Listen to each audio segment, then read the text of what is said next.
신앙의 구구단이라는 제목을 가지고 에베소서 2장 3절로 9절 말씀 보겠습니다. 에베소서 2장 3절로 9절, 우리 교독하실 텐데 제가 3절 먼저 읽겠습니다. 전에는 우리도 다 그 가운데서 우리 육체의 욕심을 따라 지내며 육체와 마음에 원하는 것을 하여 다른 이들과 같이 본질상 진노의 자녀이었더니 긍휼이 풍성하신 하나님이 우리를 사랑하신 그 큰 사랑을 인하여 허물로 죽은 우리를 그리스도와 함께 살리셨고 너희는 은혜로 구원을 받은 것이라. 또 함께 일으키사 그리스도 예수 안에서 함께 하늘에 앉히시니 이는 그리스도 예수 안에서 우리에게 자비하심으로써 그 은혜의 지극히 풍성함을 오는 여러 세대에 나타내려 하심이라. 너희는 그 은혜에 의하여 믿음으로 말미암아 구원을 받았으니 이것은 너희에게 난 것이 아니요 하나님의 선물이라. 함께 읽습니다. 행위에서 난 것이 아니니 이는 누구든지 자랑하지 못하게 함이라. 아멘. 각자의 평가가 다를 수는 있지만 한국 교회의 어른이라고 하실 수 있는 분을 꼽으라면 이제 고인이 되신 한경직 목사님이라고 할 수 있습니다. 이분이 은퇴하고 따로 이제 집거하시면서 생활을 하셨는데 이제 후배 목회자들이 찾아와서 어떻게 좀 목회하는 것이 좋습니까? 물었을 때 이 목사님이 이제 한마디 하셨어요. 그게 뭐냐면 목회는 이렇게 한다라는 것을 말씀하신 게 아니고 목사님들 예수 잘 믿으세요. 이 말씀을 하세요. 예수 잘 믿으세요.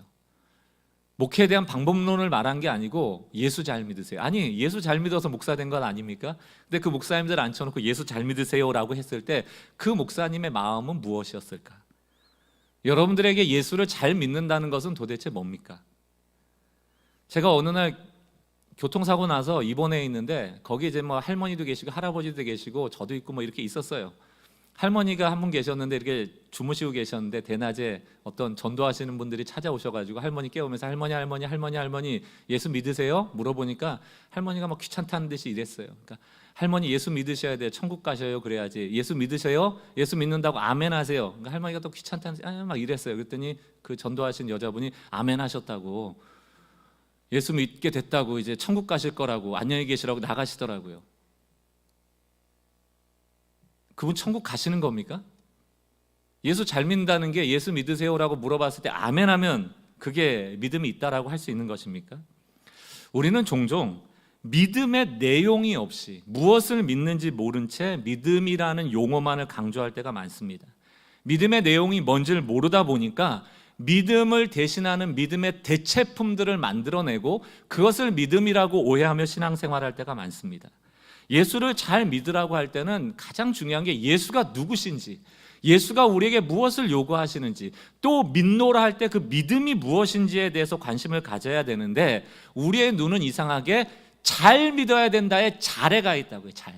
잘해야 돼. 내가 잘해야 돼. 그 잘에 눈이 가게 되면은 우리가 잘한다는 게 뭐예요? 잘 산다는 게 뭐예요? 기본적으로 열심히 하자, 최선을 다하자, 성실히 하자, 이런 것들 아닙니까?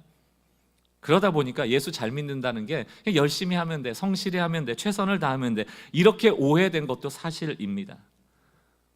정답이 아닌 것을 여러분 시험 시간 내내 열심히 시험지 앞뒷면으로 쓴다고 해서 성적이 나오지 않습니다. 오답은 100점이 될 수가 없어요. 늘 빵점이죠. 오늘 설교 제목처럼 구구단이라는 것은 수학의 기본입니다. 아무리 어려운 문제가 나와도 구구단을 모른다면 아예 손도 댈 수 없죠. 우리가 일상을 살아가면서 계산할 일이 많잖아요. 동계산도 해야 되고 날짜 계산도 해야 되는데 구구단 없이 그런 것들이 가능합니까? 신앙도 마찬가지예요.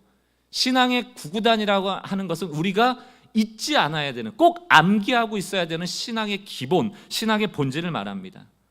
복음이 없이 종교화되어 버린 신앙에 복음을 강조한다면 그 복음이 바로 신앙의 구구단이에요. 예수가 사라져버린 교회, 사람이 판치는 교회 안에 예수가 누구신지를 선포한다면 그 예수가 바로 신앙의 구구단입니다. 믿음의 내용 없이 각자 소견에 오른 대로 믿음의 대체품들을 만들어서 열심과 최선만으로 신앙생활하는 분들에게 믿음의 실체를 드러낸다면 그 믿음의 실체가 바로 신앙의 구구단이에요. 우리가 그 구구단을 암기하고 있는가 살펴봐야 됩니다. 예전에도 제가 한번 예를 들었던 예화인데 어떤 시간관리 전문가인 한 교수님이 학생들에게 강의를 한 거예요. 강의할 때 큰 유리병 하나, 큰 돌 하나, 또 작은 돌 몇 개, 모래, 물 이렇게 떠다 놓고 맨 처음에 그 유리병에 큰 돌부터 집어넣는 겁니다. 그리고 묻습니다. 여기 작은 돌이 들어갈까요? 학생들이 보니까 빈 공간이 있거든요. 그리고 작은 돌이 들어가는 것을 보여줍니다. 더 이상 이곳에 들어갈 공간이 있습니까? 그때 학생들이 모래를 집어넣으면 된다고 모래를 또 집어넣었어요. 이제 더 들어갈 공간이 있습니까? 학생들이 물이 들어갈 것 같습니다. 물을 집어넣으니까 또 들어가요. 그리고 그 교수가 물어봅니다. 이 실험이 무엇을 말하는 것일까요? 학생들이 당연히 이 교수가 시간관리 전문가니까 이렇게 답을 합니다. 스케줄이 아무리 꽉 찬 것처럼 보여도 새로운 스케줄을 끼워 넣는 것이 가능하다는 것을 보여주는 겁니다. 시간 관리를 잘하라는 메시지입니다 라고 대답을 했습니다. 그때 이 교수님이 아닙니다. 내가 여러분에게 보여주고 싶었던 것은 큰 돌을 가장 먼저 집어넣지 않았더라면 나머지 자갈과 모래는 영원히 집어넣지 못했을 겁니다. 다시 말하면 이것을 역으로 얘기하면 작은 돌 집어넣고 모래 집어넣고 물 집어넣어 놓으면 그 다음에는 큰 돌이 안 들어간다는 거예요. 큰 돌을 먼저 넣었기 때문에 큰 돌을 그곳에 집어넣을 수 있었다. 이 큰 돌이 뭡니까? 가장 중요한 걸 먼저 넣어야 된다는 겁니다. 이 교회가 가장 중요하게 여겨야 될 게 뭘까요? 이 교회가 존재하기 위해서 꼭 있어야 될 게 뭘까요? 저는 주저없이 하나님의 은혜라고 얘기할 겁니다. 교회가 다른 것 없이 돌아갈지 몰라도 은혜 없이는 안 된다. 돈 없어도 돼요. 건물 없어도 됩니다. 심지어 성도가 없어도 돼요. 꼭 목사라는 자격이 있는 사람만이 교회가 되는 것은 아닙니다. 그러나 하나님의 은혜가 존재하지 않는다면 그곳은 더 이상 돈이 있더라도 건물이 있더라도 성도가 있더라도 목사가 있더라도 교회가 아닌 것이죠. 그러나 많은 교회들이 이 은혜를 가장 먼저 교회라는 공동체 안에 넣지 못하고 순서를 바꿔서 작은 돌 넣고 모래 넣고 물 부어 놓으니까 정작 들어가야 될 은혜가 들어가지 못하더라는 것입니다. 교회에 언제 문제가 생기는가? 늘 강조합니다만 은혜 없어지면 문제 생기는 겁니다. 은혜가 부재하면 남는 것은 인간의 죄성들만 남거든요. 인간의 죄성은 늘 부딪히죠. 뭐 다른 사람 탓할 것도 아니고 목사 탓할 것도 아니고요. 뭐 건물 탓할 것도 아니고 돈 없는 것 탓할 것도 아닙니다. 은혜가 고갈된 결과라는 것에 우리가 동의해야 됩니다. 교회는 가장 먼저 은혜로 채워져야 된다. 만약에 은혜로 채워져 있다라면 많은 문제들이 쉽게 해결될 거예요. 그러나 이 은혜의 부재 현상이 너무 오래 이 한국교회 안에 지속되고 있는 것 같아 참 안타까움이 많습니다. 여러분들, 제가 이렇게 신앙생활 하면서 또 목양하면서 성도들을 좀 당황시켰던 질문 중에 하나가 뭐냐면 이런 질문이에요. 성도 여러분, 답해보세요 라고 저희가 질문을 던집니다. 당신은 은혜로 구원받았습니까? 믿음으로 구원받았습니까? 이렇게 질문을 하면 성도들이 당황해요. 당연히 두 가지가 다 필요하기 때문에 당황하지만 한 가지만 골라보세요. 뭐가 구원의 근거입니까? 그럼 뭡니까? 은혜입니까? 믿음입니까? 에베소서 2장 3절에서 5절에 답이 나와 있어요. 3절, 전에는 우리도 다 그 가운데서 우리 육체의 욕심을 따라 지내며 육체와 마음에 원하는 것을 하여 다른 이들과 같이 본질상 진노의 자녀였더니, 본질상 진노라는 것은 칼빈의 고백으로 얘기하자면 전적인 타락, 완전한 타락, 하나님을 찾을 수도 알 수도 없는 완전히 타락한 상태를 얘기합니다. 그냥 죽으면 지옥이에요. 본질상 진노의 자녀이었더니 그게 우리의 정체성이었는데 4절, 긍휼이 풍성하신 하나님이 우리를 사랑하신 그 사랑으로 인하여, 왜 사랑하는지 몰라요. 진노의 자식인데 하나님이 사랑하셨대요. 왜? 이유가 없어요. 5절, 허물로 죽은 우리를 그리스도와 함께 살리셨고 너희는 은혜로 구원을 받은 것이라. 우리의 구원이 어떻게 이루어졌습니까? 은혜로 주어진 거예요. 우리는 은혜로 구원받은 겁니다. 우리가 죄 이후에 전적으로 타락한 인류는 스스로 죄에서 스스로를 꺼낼 수 없어요. 지옥에서 천국으로 스스로의 힘을 가지고 갈 수 없습니다.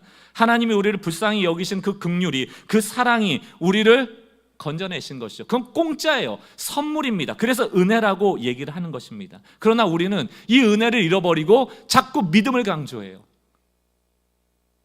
믿음을 강조하면서 은혜가 약화된 그것이 지금 우리의 상황이다. 왜 이렇게 믿음을 강조하게 됐을까? 제 개인적인 의견일 수도 있지만 아마 틀리지 않을 거예요. 은혜는 공짜거든요. 거저 주시는 것이거든요. 그런데 이게 우리 개개인에게 좋으면서도 한편으로는 힘들다. 왜? 우리는 우리에게 무슨 공로가 없거나 우리의 존재감이 없을 때 힘들어해요. 아니, 구원에 내가 한 일이 아무것도 없다는 것이 좋은 일이면서도 힘든 일이 돼버린 겁니다. 현대 사회에 공짜가 어디 있습니까? 성실하고 열심히 살고 최선을 다하는 것이 최고의 가치인데 공짜가 어디 있어요? 사실 안 믿는 겁니다. 은혜만으로 충분하다는 것을 안 믿어요. 그리고 어떤 생각을 합니까? 나도 뭔가를 해야 된다는 겁니다. 그래도 내가 뭔가 기여해야 된다는 거예요. 그 기여가 됐을 때 비로소 자기 존재감을 찾게 되고 만족하게 되는 게 우리예요. 희한합니다. 내가 뭔가를 해야만 하나님이 은혜 주실 거라고 생각하는 순간 기독교는 종교화돼요. 종교화. 여러분, 저는 종교라는 것을 늘 복음의 반대말로 설명을 합니다. 종교라는 것은 내가 신을 찾아가는 거예요. 새벽마다 정한수 떠다 놓고 비나이다 비나이다 하는 거, 이런 게 신을 찾는 겁니다. 그리고 나서 신이 너 참 고생하네, 내가 너한테 원하는 거 들어줄게, 보상받는 거. 이게 전형적인 종교예요. 모든 종교가 이렇습니다. 기독교가 다른 점이 뭐예요? 복음 때문에 다른 거예요. 복음은 뭡니까? 왜 기쁜 소식이에요? 왜 굿뉴스입니까? 내가 하나님을 찾아냈더니 하나님 나에게 보상해 주시면 그게 무슨 굿뉴스예요? 당연한 거지. 그러나 복음은 하나님이 나를 찾아오셨는데 언제? 죄인 되었을 때. 이게 어메이징 그레이스인 겁니다. 그래서 놀라운 거예요. 자격 없는데 나를 찾아오셔서 나에게 은혜를 주시는 겁니다. 이게 복음이에요. 시작이 잘못되잖아요. 이 신앙생활을 종교로부터 시작하잖아요. 그럼 구구단이 엇나가기 시작하는 거예요. 여러분, 구구단을 엉뚱하게 외우면 잘못된 계산이 나오죠. 잘못된 결과가 나옵니다. 2는 8, 3, 6, 67, 9, 8에 98. 그게 우리의 신앙생활에 적용된다면 우리의 신앙생활에 어떻게 옳은 답을 내겠습니까? 어떻게 옳은 열매를 거두겠습니까? 은혜는 공짜고 하나님이 주시고 싶은 것을 주신 것이거든요. 하나님이 주시고 싶은 걸 주신 거예요. 그게 우리에게 가장 좋은 것이기 때문에. 그런데 이게 좋기도 하고 싫기도 한 거예요. 천국 가게 해주신 건 고마운데 이 땅을 살아가면서 내가 원하는 것도 있거든요. 이 얘기는 뭡니까? 하나님이 주시는 것만으로는 불안하다는 거예요. 하나님이 주시는 은혜만으로는 불만족스럽다는 거예요. 내가 원하는 게 있거든요. 그게 욕심인 것도 알아요. 그래서 하나님이 안 주실 것도 알아요. 그러나 놓지 못해요. 은혜라는 것은 하나님께 주도권이 있으므로 사람 편에서 아무것도 할 수 없거든요. 사람이 두려울 때가 언제인 줄 아십니까? 내가 통제할 수 없을 때거든요. 하나님은 우리가 통제할 수 없어요. 하나님의 은혜를 우리가 통제할 수 없거든요. 결국 내가 원하는 것을 얻을 수 없는 겁니다. 그때 사람은 생각하기 시작합니다. 분명히 하나님이 내게 주시는 은혜도 내가 조종하고 컨트롤할 수 있는 방법이 있을 거야. 그리고 뭔가 해요. 이게 다음 주에 설명할 행동주의, 뭔가를 열심히 합니다. 소명주의, 이게 하나님의 뜻일 거야 라고 뭔가 또 열심히 합니다. 또 기도도 열심히 합니다. 왜? 그렇게라도 해야지 내가 원하는 것을 주실 것 같거든요. 이게 바로 신앙의 종교화입니다. 하나님을 믿지 못하는 거예요. 이스라엘 백성들이 유대인으로 살 때 하나님의 백성이라는 징표, 확실한 징표를 몸에 새겼는데 그게 바로 할례입니다. 할례가 있는 것이 바로 하나님의 백성이라는 가장 명확한 증거였어요. 그런데 초대교회에 유대인 중에서 예수를 믿기 시작하는 사람들이 나왔습니다. 시간이 지나면서 이 예수를 믿는 유대인들에게 문제가 생겨요. 뭘까요? 예수로 충분하다는 것이 복음인데 과연 할례를 안 받아도 괜찮나? 사도 바울은 얘기합니다. 안 받아도 돼. 예수로 충분해. 우리의 구원은 완성됐어. 그러나 유대인들은 고민합니다. 예수만으로는 부족해. 할례가 필요해. 그리고 예수를 떠나죠. 할례 때문에 떠나는 사람이 많아졌습니다. 여러분, 신앙이라는 것은요, 신앙의 구구단은 하나님의 은혜가 완벽함으로 우리에게 충분하다는 것을 고백하는 거예요. 이게 구구단입니다.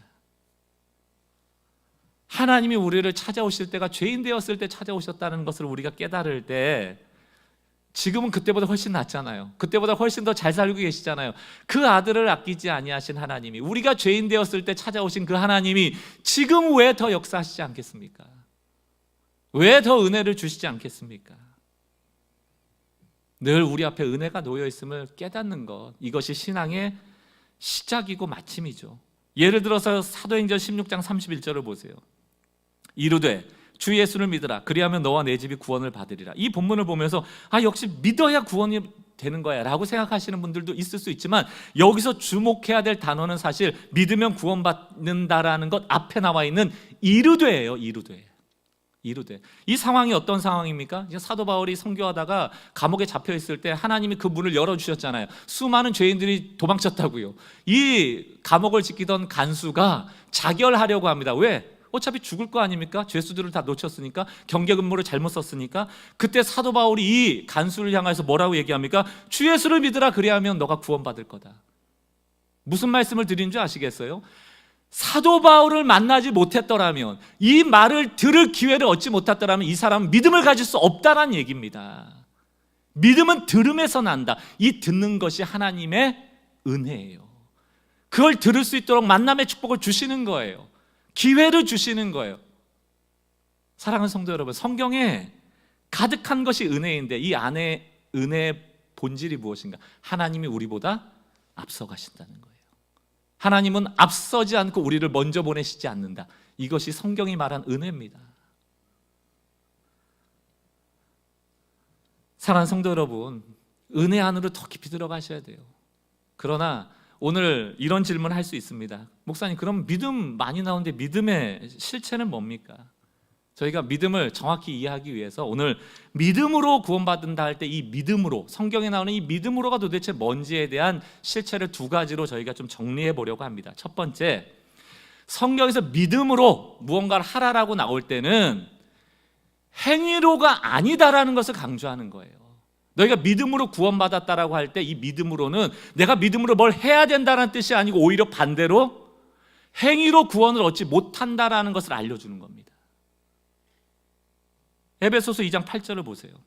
너희는 그 은혜에 의하여 믿음으로 말미암아 구원을 받았으니 이것은 너희에게 난 것이 아니요 하나님의 선물이라고 될 때, 구원의 직접적 원인은 바로 by grace, 은혜에 의하여입니다. 뒤에 나오는 믿음은 수단이에요. 직접적 원인이 될 수 없다는 것입니다. 그럼에도 불구하고 왜 하나님은 은혜에 의하여 구원받았으니라고 끝내지 않고 믿음으로를 넣으셨을까? 여기에 대한 부연 설명이 로마서 3장 28절에 나옵니다. 왜 믿음으로를 넣었을까? 로마서 3장 28절. 그러므로 사람이 의롭다 하심을 얻은 것은, 이게 구원이죠, 율법의 행위에 있지 않고 믿음으로 되는 줄 알게 하려 함이라. 믿음으로가 무슨 뜻이에요? 행위로는 구원 얻지 못한다라는 것을 알려주는 겁니다. 율법이나 우리가 아무리 선한 행위로 하나님께 나가도 우리는 완벽하게 하나님을 만족시킬 만큼의 거룩에 이룰 수 없는 존재이므로 결코 행위로는 구원에 이룰 수 없습니다. 그러므로 우리에게 은혜가 필요하고 그 은혜가 우리의 구원을 완성시키는 것이죠.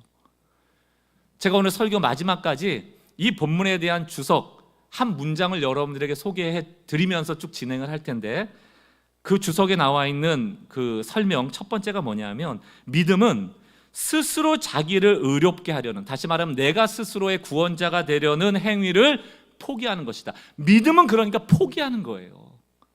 우린 믿음으로 뭘 자꾸 하려고 하는데, 믿음의 첫 번째 본질적인 이유는 믿음은 포기하게 만드는 것이다. 그런데 우리는 늘 이게 서운하죠. 나도 조금 이 구원에 기여하고 싶고, 좀 나도 뭔가 해서 이것을 구원을 이루었다라고 좀 보람을 느끼고 싶은데, 거기에 대한 서운함이 있어요. 이런 겁니다. 우리가 신앙생활하면서 우리는 비교의식이 굉장히 크거든요. 평가받는데 되게 예민하거든요. 그래서 너 왜 구원받았는지 아니? 라고 물어봤을 때 내가 저 사람보다 더 낫기 때문이야, 더 뭔가를 했기 때문이야 라고 평가받기를 원해요. 이 사람은 기도 응답받고 이 사람은 기도 응답 못 받았을 때 이 사람 마음, 기도 응답 받은 사람의 마음이 뭐냐면 이런 거예요.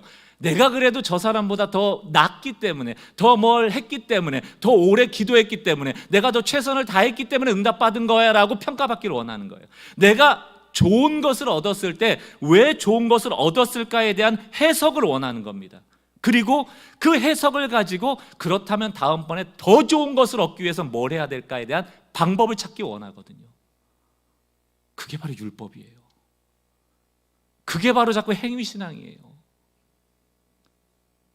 어떻게 하면 더 좋은 걸 받을까? 어떻게 하면 더 좋은 평가를 받을까? 어떻게 하면 저 사람보다 내가 더 믿음 있다라는 평가를 받을까에 온통 신경이 쓰이니까 신앙에 문제가 생기는 겁니다. 은혜가 약화되는 것이죠. 여러분, 내가 이만큼 해서 이만큼 얻었다는 결과물이 뭔지 아세요? 결국 성경이 그렇게 하지 말라는 자기의, 자기 공로화되는 겁니다. 그래서 제가 구구단처럼 강조하는 말씀 중에 하나가 뭔가 하면 은혜의 반대말이 무엇일까? 여러분들에게 은혜가 떨어졌다를 금방 알 수 있어요. 리트머스 같은 시험지가 있습니다. 은혜가 떨어지면 자기 자랑합니다. 은혜의 반대말은 자랑이에요. 은혜의 반대말은 자랑입니다. 나는 이래서 뭐 받아서, 나는 이래서 뭐 해서, 나는 이만큼 해서, 나는 그래서 자기 해석을 쭉 늘어놓는데 다 들어보면 자기 의고 자기 공로입니다.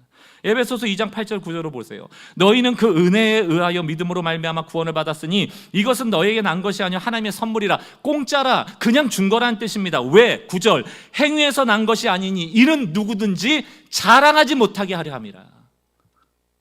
교회 문제가 언제 나옵니까? 자랑하는 사람들이 많아진다는 거예요. 자랑하는 사람들이 많아진다는 건 뭡니까? 모래 같은 게 많이 들어가 있다는 겁니다. 은혜라는 큰 돌이 사라졌다는 얘기입니다. 은혜 떨어지면 자랑하게 돼 있고요, 자랑하기 시작하면 비교의식이 나오게 돼 있고요, 비교의식 나오기 시작하면 다투기 시작하는 겁니다. 교회에 은혜 떨어졌다? 자랑하는 사람들이 많아지게 된다는 거예요. 사단은 자꾸 은혜 밖으로 우리를 나오도록 유혹합니다. 때로는 너 같은 게 무슨 은혜 받을 자격이 있어라고 우리를 참소하기도 하고요, 또 반대로 하나님께 복 받으려면 지금보다 더 잘해야 돼라고 우리를 율법으로 밀어넣기도 합니다. 여기에 속으시면 안 돼요. 여러분, 우리 자녀들 키울 때 왜 사랑합니까? 자녀를 10살짜리 11살짜리 뭐 대학 가서 20살 30살 결혼한 자녀들이 부모한테 뭐 해주는 거 있어서 사랑하세요? 아니, 시험 성적 좀 더 잘 받아오면 좋죠. 못 받아오면 속 상하죠. 그렇다고 사랑을 안 해요? 시험 성적 때문에 사랑을 하고 안 하고를 구별하세요? 그런 부모는 아무도 없습니다. 하나님이 우리를 자녀로 삼아주셨다는 것은 존재를 사랑한다는 뜻이지 우리의 기능으로 무언가를 행했기 때문에 사랑했다는 게 아니거든요. 사랑하는 성도 여러분, 하나님께 벌 받고 혼나는 거 무서우세요? 내가 기도 안 하고 헌금 안 하고 예배 안 가면 막 내 인생이 막 박살날 것 같으세요? 그래서 오늘 예배 오셨어요? 여러분, 자녀들 왜 훈육하십니까? 때로는 왜 종아리 때리고 회초리 때리고 왜 그러세요? 죽이려고 그러세요? 망하게 하시려고 그러세요? 잘 되게 하려는 거잖아요. 히브리서 말씀에도 왜 하나님 우리를 징계하시는가? 사생아가 아니니까, 고아가 아니니까, 아들이기 때문에 징계하신다. 하나님 우리 목 조르시는 분이 아니에요. 죽이시는 분이 아니에요. 꼴밤 때리시는 거예요. 회초리 때리시는 거예요. 맞아도 됩니다. 한 대 맞아도 돼요. 잘 되라고 하는 사랑의 매니까.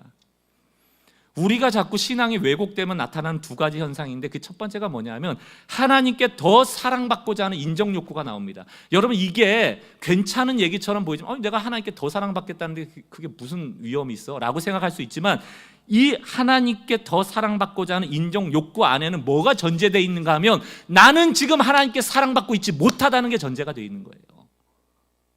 왜 나는 하나님 사랑 안 해주시지? 이건 불신앙입니다.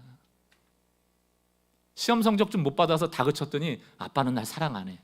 아니야, 난 너 사랑해. 그 점수는 무관한 거거든요, 사랑과. 우리가 존재 자체로 사랑받고 있다는 것을 자꾸 오해하고 잘 모를 때가 많아요. 두 번째는 하나님께 버림받을 것에 대한 두려움이 많습니다. 안 버리세요. 안 버리십니다. 사단은 우리를 공격할 때 늘 이 두 가지에 정확하게 포커스를 맞추고 집중 공략을 합니다. 그리고 결국 역시 은혜 받으려면 내가 뭔가를 해야 되는구나 라는 율법주의로 우리를, 종교인으로 우리를 만들어가죠. 사랑하는 성도 여러분, 이 공격에 넘어가시면 안 돼요. 우린 존재 자체로 사랑받고 있고 하나님의 은혜로 살아가고 있습니다. 은혜 안으로 더 자꾸 깊이 들어오시는 게 필요하다는 것이죠. 제가 이 설교를 2017년도에 했을 때 그때 등록하신 우리는 교회 성도님 개척하고 2년밖에 안 됐잖아요. 힘들어하시는 분들이 엄청 많으셨어요. 왜 힘들어하는지 아십니까? 아니, 개척교회 왔을 때 마음이 뭐예요? 이 교회에 열심히 좀 돕고 막 활동하고 막 전도도 하고 막 예배를 역동적으로 만들고 막 부서도 만들고 막 소그룹도 하고 이러길 원했는데 여기 와보니까 아무것도 안 시켜요.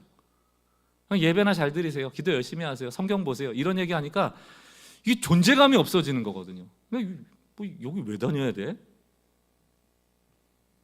여러분, 지금 한국교회가 병든 것 중에 하나가 이 율법화된 종교주의 때문에 문제가 생기거든요. 자기의 존재감을 과시하기 위해서 공동체를 만들고, 자기의 존재감을 과시하기 위해서 부서를 만들고, 성가대 없어도 교회입니다.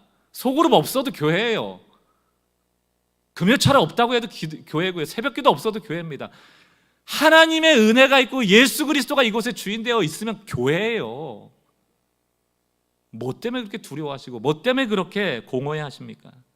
어떤 분들은 또 목사님, 예전 교회에서는 너무 열심히 했는데 여기 와서 아무것도 안 하니까 죄책감이 든다고. 안 드셔도 돼요. 쉬세요. 제발 좀 쉬세요. 그만 좀 하세요. 제가 2017년도에도 그렇게 부탁을 드렸습니다. 사실 이 교회 역동적으로 만드는 건 어렵지 않습니다. 제가 다음 주에도 설교할 때 집사님들 목요기도에 너무들 안 오시는데 기도 안 하면 여러분 자녀들 다 박살나요. 대학 못 가고. 여러분 지금 사업하시죠? 지금 좀 어렵죠? 땡전 한 푼 못 건질 겁니다. 기도하세요. 하나님 복 주실 거예요. 이런 식으로 협박하면 다 나옵니다. 다 나와요. 한번 해볼까요? 10명 남짓 여기 와서 기도하는데 목요일날 전 그 기도가 너무 좋아요. 너무 좋아요. 저 기도하러 옵니다. 저는 여러분 기도 인도하러 오는 게 아니에요. 인도를 잘하는 목사하고 자기 기도하는 목사는 다릅니다. 제가 분당우리교에 있을 때 5년 동안 금요기도 인도했습니다. 여러분들 쥐락펴락 할 수 있어요. 눈물 콧물 뺄 수도 있고요. 막 이곳을 떠날 때 은혜 받았다라는 감정을 갖고 떠나게 할 수 있습니다. 안 하고 싶어요. 그것이 우리를 종교로 휘몰아갈 수 있기 때문에. 저도 혀를 깨물고 참고 있는 겁니다. 왜? 하나님이 여러분 각자에게 역사하시는데 그것을 맛볼 수 있는 기회들인데 왜 제가 거기에 개입합니까? 심지어 여러분 한 주간의 삶에서 죄를 지어도 괜찮아요. 그것 때문에 망하는 게 아닙니다. 제가 만약에 이곳에서 여러분들에게 여러분 죄 짓지 마세요. 죄 안 지으면 하나님 복 주십니다라고 막 1시간 내내 설교를 해서 여러분들이 한 주 동안 죄를 안 짓는다면 제가 그 설교하겠습니다. 제가 은혜만 강조한다고 해서 여러분들이 세상 속에서 더 죄를 짓고, 제가 율법을 강조해서 죄 짓지 말라고 강조한다고 해서 여러분들이 죄를 안 짓고 합니까? 그렇게 하시는 분들이세요? 아니거든요. 어차피 죄를 짓고 살고 어차피 죄 안 지은 척 가면 쓰고 산다면 은혜를 강조하는 게 낫다. 은혜가 필요한 거예요. 제가 오늘 영상 숏커트라고 저희가 유튜브에 늘 그 쇼트라고 1분짜리 만들잖아요. 그거 만드는 목사님한테 신신당부했습니다. 요것만 쇼트로 1분 나가면 저는 2단 되는 거예요. 와, 이 교회는 막 죄 지으라고 그러네. 그 얘기 아니에요. 죄 지어도 괜찮다. 이 얘기를 지지해 주시는 분이 계셔서 저는 참 감사한데, 누구도 뭐라 안 할 개혁주의의 대부라고 할 수 있는 마틴 로이드 존스 목사님이 한 얘기가 저한테 큰 위로가 되고 다행이다라는 생각을 줍니다. 제가 한번 읽어보겠습니다. 그분의 설교예요. 죄에 대해서 경계해야 하지만 죄를 지어도 괜찮다고 설교했다면 그것은 구원에 대하여 제대로 전한 것이다. 우리가 죄 짓기 때문에 은혜가 필요한 거죠. 죄가 많은 곳에 은혜가 더하는 것이죠. 죄 안 지은 척 해봐야 소용없다. 은혜 앞으로 나가는 수밖에 없다. 사랑하는 성도 여러분, 믿음으로 구원받는다라는 이 이야기는 은혜로만 충분하다라는 것을 인정하고 너희 행위로 구원받으려는 그 욕구를 포기하라는 거예요. 이해되십니까? 두 번째, 믿음으로의 두 번째 실체는 무엇인가 하면 하나님이 베푸신 은혜를 받아들이라는 것이에요. 수용하라는 것입니다. 굉장히 수동적인 겁니다. 수용하라는 것. 믿음은 내가 만들어내는 자기 확신이 아닙니다. 달라요. 믿음은 은혜로부터 주어지는 것인데, 왜냐하면 여러분 그 두 번째 주석의 내용을 다시 한번 살펴볼게요. 그 주석에서 이렇게 계속해서 얘기합니다. 믿음은 스스로 자기를 의롭게 하려는 행위를 포기하고, 두 번째가 뭐예요? 하나님의 긍휼에 기대는 거. 기대는 거 여러분 어려워 쉬워요. 쓱. 이게 믿음이라는 거예요. 쓱. 하나님의 긍휼과 사랑에 기대라는 거예요. 그것으로 충분하다. 왜? 은혜가 크니까. 너의 믿음이라는 것은 작아도 돼. 하나님의 은혜가 크니까. 에베소서 2장 8절 다시 봅니다. 너희는 그 은혜에 의하여 믿음으로 말미암아 구원을 받았으니 이미 구원은 은혜로 인한 것임을 분명히 밝혔잖아요. 그렇다면 여러분 왜 굳이 믿음이라는 걸 넣었을까? 첫 번째는 행위로가 아니다라는 것이고, 두 번째는 지금 설명하라는 이유 때문입니다. 그냥 수동적으로 받아들이라는 거예요. 받아들여라. 구원에 두 가지 단계가 있거든요. 첫 번째는 예수님이 십자가에 달리셔서 예수님이 행하신 속죄 사역이 있습니다. 십자가에 달려 돌아가시는 일이 없었더라면 우리의 구원은 일어나지 않아요. 그분이 십자가에 돌아가셨잖아요. 그리고 부활하심으로 구원이 완성됐는데 그건 예수님이 하신 일이고, 예수님이 그 하신 일 때문에 우리가 구원받지 못해요. 그 사건이, 그 속죄 사역이 우리의 죄를 속죄하기 위해서는, 내게 영향을 미치기 위해서는 믿음이라는 수단이 필요한 거예요. 행위가 아니고. 예수님의 속죄 사역이 나를 속죄하는 데 영향을 끼치기 위해서 뭐가 필요하다? 믿음이 필요하다. 그 속죄 사역이 나의 것이 되도록. 그게 믿음으로 해요. 제가 2017년도에도 똑같이 얘기했습니다. 이 믿음을 정확하게 머리에 담기 위해서 몸으로 실천해야 되는데, 손을 한번 내밀어 보세요. 이렇게. 이게 믿음으로 해요. 이게 믿음으로 해요. 왜 손 내밀고 계세요? 뭐 받을 게 있으니까 손 내미는 거 아니겠습니까? 여러분, 공이 없는데, 던질 게 아무것도 없는데 공 받을 준비하고 있으면 이상한 사람 아닙니까? 믿음으로라고 할 때 이렇게 손을 내미는 이유는 뭐냐면, 은혜라는 게 존재하기 때문이고, 하나님의 은혜를 주실 때 우리가 할 수 있는 게 뭐예요? 받는 거. 더 이상 요구하거나 더 큰 은혜를 바랄 필요가 없어요. 하나님이 주신 은혜가 가장 큰 은혜고 가장 좋은 것이므로 우리가 할 수 있는 건 뭐다? 그 은혜를 받는 것. 이게 믿음으로 해요. 이게 믿음으로 해요. 사랑하는 성도 여러분, 이제 그 주석의 전체 문장을 정리해 보도록 하겠습니다. 믿음은 스스로 자기를 의롭게 하려는 행위 신앙을 포기하는 거예요. 자기 의와 자기 공로를 집어넣으려고 하는 욕구들을 포기하는 겁니다. 두 번째, 하나님의 긍휼에 기대는 것. 다시 말하면 하나님이 은혜 주실 때 받아들이는 것. 하나님이 주시는 것 자체를 감사함으로, 자족함으로 받아들이는 것. 세 번째, 그것을 통하여 하나님의, 예수님이 하신 속죄사역, 그 구원이 나에게 영향을 발휘하도록 하는 수단이 바로 믿음이라는 겁니다. 이렇게 정리하시면 돼요. 이게 은혜와 믿음, 그리고 구원에 대한 교리 전체입니다. 사랑하는 성도 여러분, 이제 결론을 맺을게요.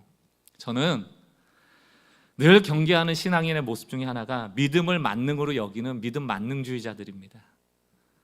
믿음을 강조하다 은혜를 놓쳐버린 분들, 참 비참한 신앙인들이 되어지는 것인데, 믿음만 강조하다 보면 그 결과가 너무 비참해요. 첫 번째로, 자기가 믿은 대로 되잖아요. 내가 믿음대로 뭔가 기도의 응답을 자꾸 받잖아요. 그러면 내 믿음이 큰 줄 알아요. 그게 바로 종교화되는 겁니다. 자기 의의가 커지고 자기 공로가 커져요. 이게 큰 부작용이고, 두 번째, 믿음대로 안 되잖아요. 그럼 정죄해요. 첫 번째, 누굴 정죄할까요? 자기 자신을 정죄합니다. 그래, 내가 뭔가 부족했어. 왜 새벽 기도를 6시부터 했을까? 5시 반부터 나오자. 그래도 응답이 안 되잖아요. 아, 이것도 하나님이 최선이라고 안 보시는구나. 새벽 5시부터 나오자. 이렇게 스스로 정죄하게 되고요. 그러다가 새벽 5시에 나왔는데 응답받잖아요. 그러고 나면 새벽 6시에 나오는 사람을 정죄하기 시작합니다. 너 응답 못 받지? 왜 못 받는지 알아? 1시간 늦게 나와서 그래. 똑바로 해. 사람을 정죄해요.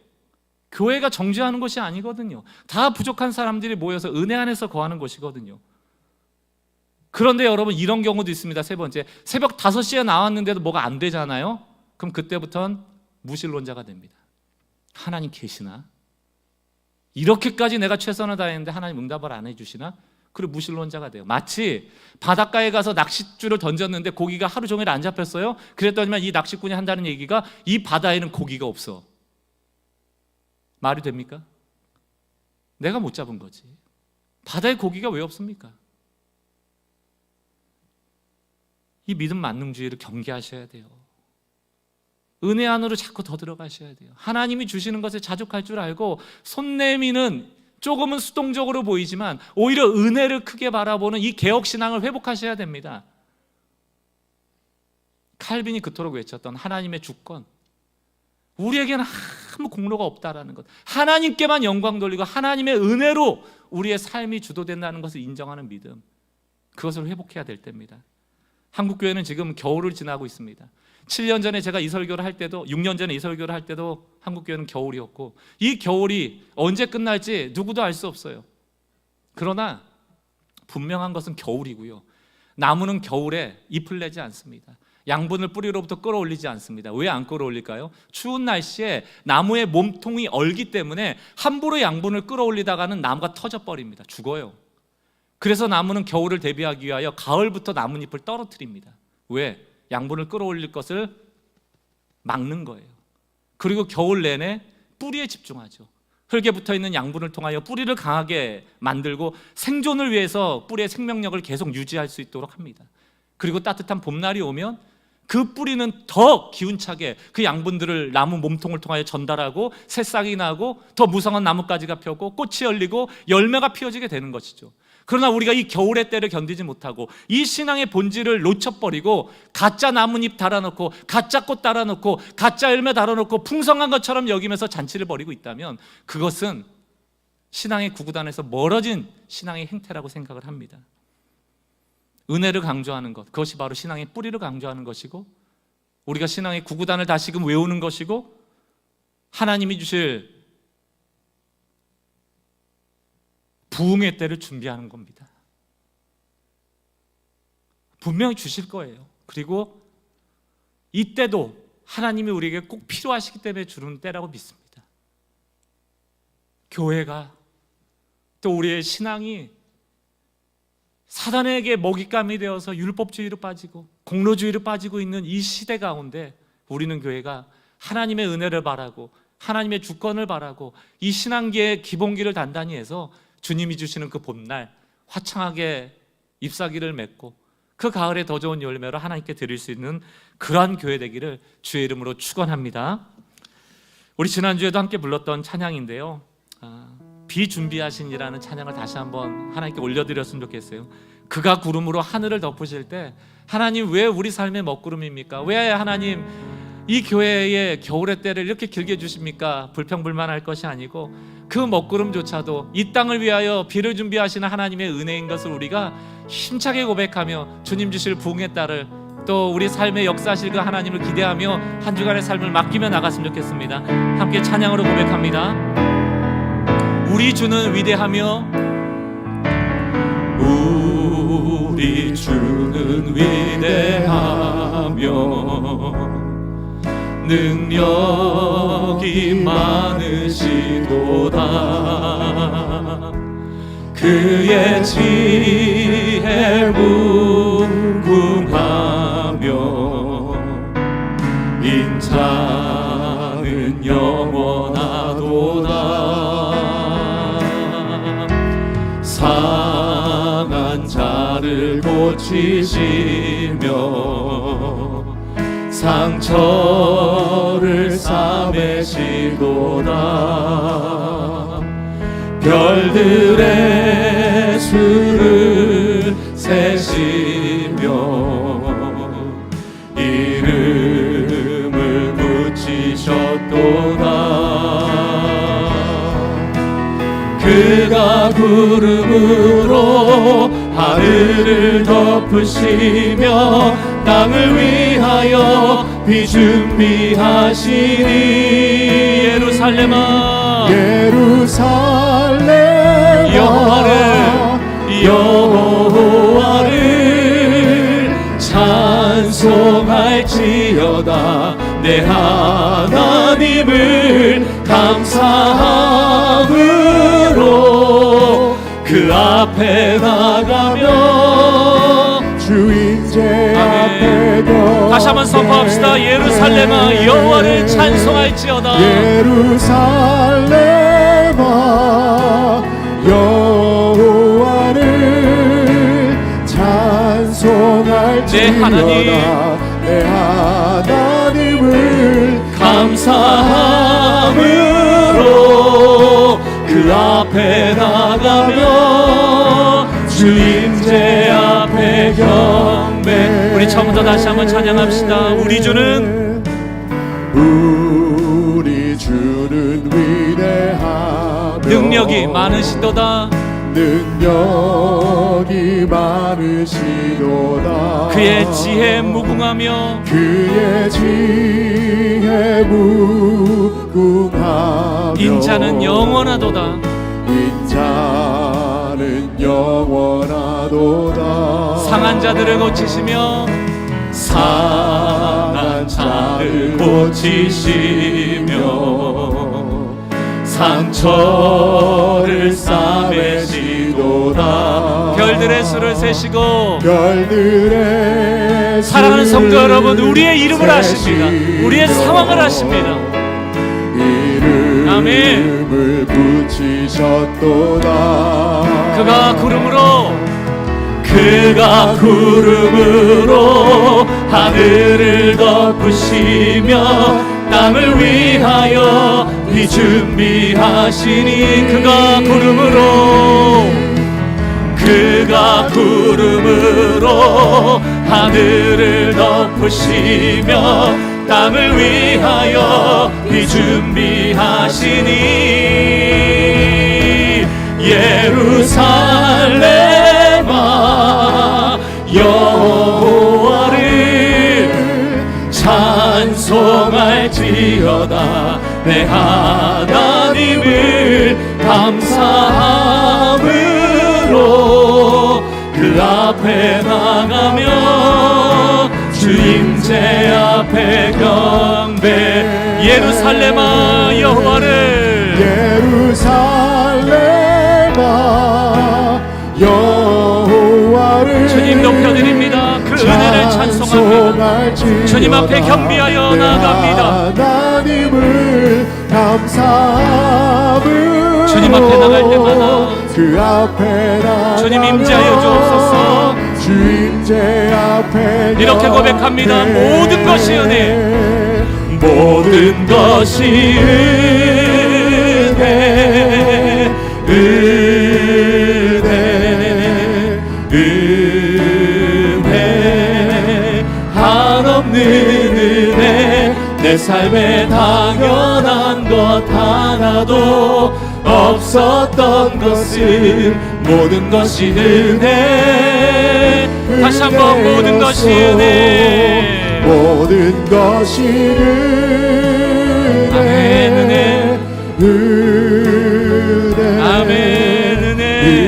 은혜. 한없는 은혜. 한없는 은혜. 내 삶에 당연한 것 하나도 없었던 것을 모든 것이 은혜였소. 우리 시간 기도할 텐데요, 오늘은 이렇게 기도하겠습니다. 여러분의 두 손을 앞으로 내미셔서 여러분의 마음에 품고 있는 생각이나 탐욕이나 원함을 구하지 마시고요, 하나님, 무엇이든 좋습니다. 하나님으로부터 오는 것이라면 제가 기꺼이 받겠습니다. 내 눈에 작아 보일지라도, 내 눈에 고난처럼 보일지라도, 때로는 과분한 것조차도 주님이 가장 나를 잘 아시게 주시는 것이니 제가 무엇이라도 받겠습니다. 내 믿음이 아니고 하나님의 은혜로 살아가는 존재입니다. 주여, 주님의 은혜를 기꺼이 순응하고 자족하고 만족하고 감사하기를 원합니다. 여러분들 손을 내밀어서 여러분의 생각을 다 내려놓고 내 이름을 아시고 내 머리카락까지 세시는 그 주님의 은혜를 받겠습니다. 기꺼이 받겠습니다. 그 기도로 주님 앞에 나갔으면 좋겠습니다. 조용히 기도하겠습니다.